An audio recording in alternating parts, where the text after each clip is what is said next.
In the world of country music, there have been many legends, but few have left as indelible a mark as Waylon Jennings.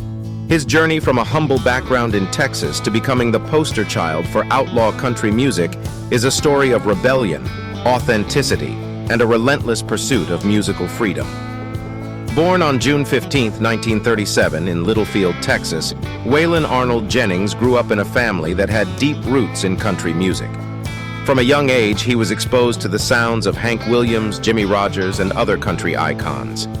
Waylon's mother taught him to play the guitar, setting the stage for a musical career that would defy conventions and reshape the country music landscape. As Waylon honed his musical skills, he moved to Lubbock, Texas, where he became friends with another aspiring musician, Buddy Holly. Buddy would go on to become one of rock and roll's pioneers, and his influence on Waylon was profound. However, it wasn't until he moved to Nashville in the late 1950s that Waylon's career began to take shape. Nashville in the 1960s was the epicenter of country music, but it was also a tightly controlled industry. The so-called Nashville sound dominated the airwaves, characterized by lush orchestration and polished production. Waylon, however, had a different vision for his music.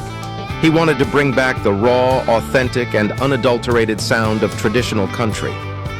Waylon's early years in Nashville were filled with struggle. He worked as a session musician and recorded singles that failed to gain much attention.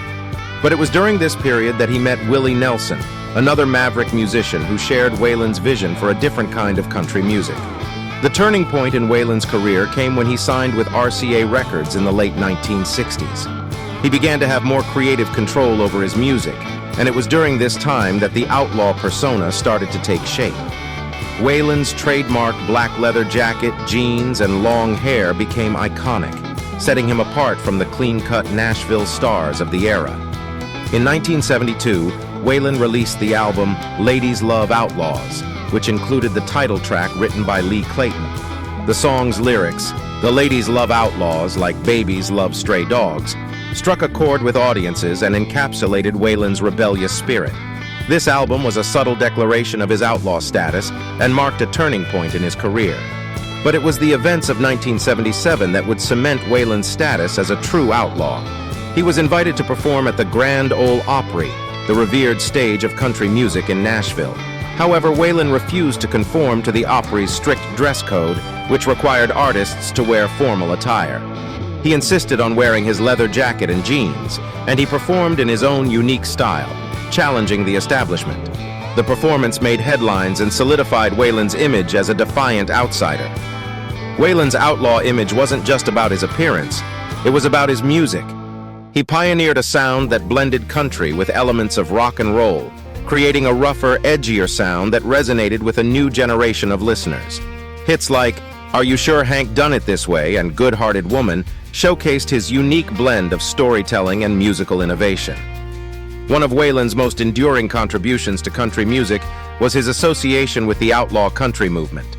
Alongside fellow rebels like Willie Nelson, Johnny Cash, and Merle Haggard, Waylon helped redefine the genre. Outlaw country was characterized by its authenticity, emotional depth, and a rejection of the glossy, formulaic sound that had dominated Nashville for years. Beyond the music, Waylon's personal life added to his outlaw mystique. He openly discussed his battles with addiction, making him a relatable figure for fans dealing with similar issues. His honesty and vulnerability in songs like "I've Always Been Crazy" and "Don't You Think This Outlaw Bit's Done Got Out of Hand" endeared him to a loyal fan base. The outlaw movement wasn't without its controversies. Waylon and his outlaw counterparts faced resistance from the Nashville establishment, which viewed their music as a threat to the status quo. Record labels, radio stations, and even some fans resisted the changing tide. However, the Outlaws persevered, and their influence only continued to grow. As the 1980s rolled in, Waylon's career continued to flourish. He collaborated with Willie Nelson on the immensely successful album Wanted the Outlaws, which became the first country album to be certified platinum.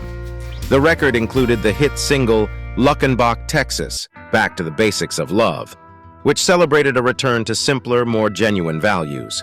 Waylon's outlaw persona extended beyond music. He was a rebel with a cause, advocating for artists' rights and fair treatment in the music industry. His willingness to speak out against unfair contracts and industry practices earned him respect as a champion for musicians everywhere. Tragically, Waylon's outlaw journey was not without its share of hardships. In 1959, he had given up his seat on a chartered plane that crashed, killing Buddy Holly, Richie Valens, and J.P. "The Big Bopper" Richardson. This event haunted him throughout his life, but it also served as a reminder of the fragility of life and the need to live authentically. Waylon Jennings' career continued to evolve throughout the 1980s and 1990s. He recorded numerous albums, collaborated with other artists, and even delved into acting. His influence on country music remained palpable as newer generations of artists looked up to him as a trailblazer. In 2002, Waylon's life journey came to an end when he passed away due to complications from diabetes. His death marked the end of an era, but his legacy as an outlaw country pioneer lived on. His music continues to inspire countless artists who value authenticity, storytelling, and a refusal to conform. In conclusion, Waylon Jennings' outlaw status in the world of country music was not merely a marketing gimmick, but a reflection of his unwavering commitment to authentic, unapologetic storytelling and his defiance against the constraints of the Nashville establishment. Through his music, his style, and his unapologetic attitude, Waylon Jennings left an indelible mark on country music and remains an enduring symbol of the outlaw spirit. His legacy continues to resonate with those who believe in the power of music to challenge conventions and speak to the heart of the human experience. Waylon Jennings will forever be remembered as the outlaw who rode the untamed frontier of country music, leaving a trail for generations to follow.